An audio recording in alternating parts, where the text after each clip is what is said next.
Greetings. Thanks for taking time out of your schedule to watch this Parent Night video. Sorry you couldn't be with us on the Parent Night, but again, thanks for watching. I'm Ben Dykhouse, obviously your student's teacher in New Testament and Church History class. This is my 4th year here at Ontario Christian. I have one son, Jack, and I'm married to a beautiful woman named Betsy. And we moved out to California about 4 years ago now from Michigan. So I just want to take a few minutes to give you an idea of what you can expect and what your student can expect in New Testament and Church History class. If you have any questions, please feel free to email or call. I'd be happy to be in contact with you about that. Before we go any further, I want to make sure that you know that there are 2 documents that could be of help to you. One is a PowerPoint, the other is a class syllabus of some things I went over at Parent Night. So know those are available on the Edline site where you clicked on this link as well. I want to go over what our goals are for this class, both from the educational standpoint and just in a much more general sense, and those 2 things are definitely related. But the goals for this class, first of all, in a general sense. First of all, we want to glorify God in all that we do.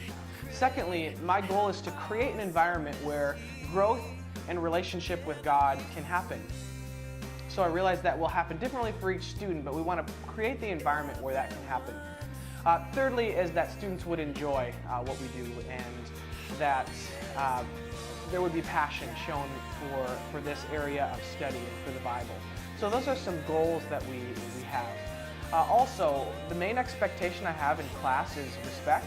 We'll get more specific about what that means as the year goes on, but generally if there's respect, there may need to be some suggestions given, but we're on the right track as long as there's respect.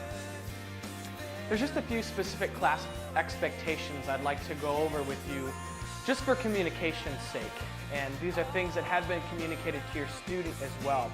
First of all is my on-time policy, or tardy policy if you like. My policy is that you need to be in your seat when the bell rings, so not just in the room, but in your seat. And students will receive a tardy if they don't have their Bibles in class. There's a number of reasons I want them to have their own Bibles. Those I go over with them more specifically, but they do need to have their own Bibles in class. So that's the on-time or tardy policy. Also, other things that they need for class. Of course, the Bible. They'll need a notebook and paper, also a folder and a writing utensil. Pretty straightforward, but for the sake of communication, wanted to be sure that you knew that as well. Also, the grading scale is the same as for any other high school class. I believe that's available online. It's also available on my Edline site. So it's a point system in my class, so there's no weighting. Points are points. Also, I do accept late work. I may get some questions about that, hopefully less rather than more about late work, but late work is accepted. Total points are cut in half, though, for each day that things are late.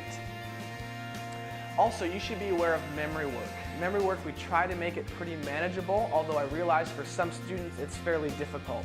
It's given 8 times during the semester, and the memory work for the entire semester will be distributed in the first week or week and a half, and that will also be available on the Edline site, so be sure to check for that.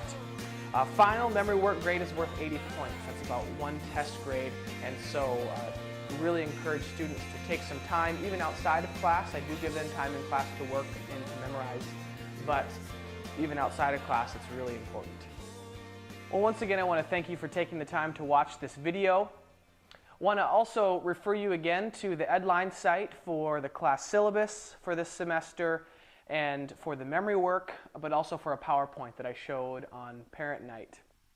I also wanted you to know that it's my prayer that we would come to know both each other better as we participate in class, but also that we'd come to know the Lord better. Not just that we'd know about the Bible, but that we'd read the Bible and really come to know Him better. So that is my true prayer for class, and I thank you for entrusting your student to us.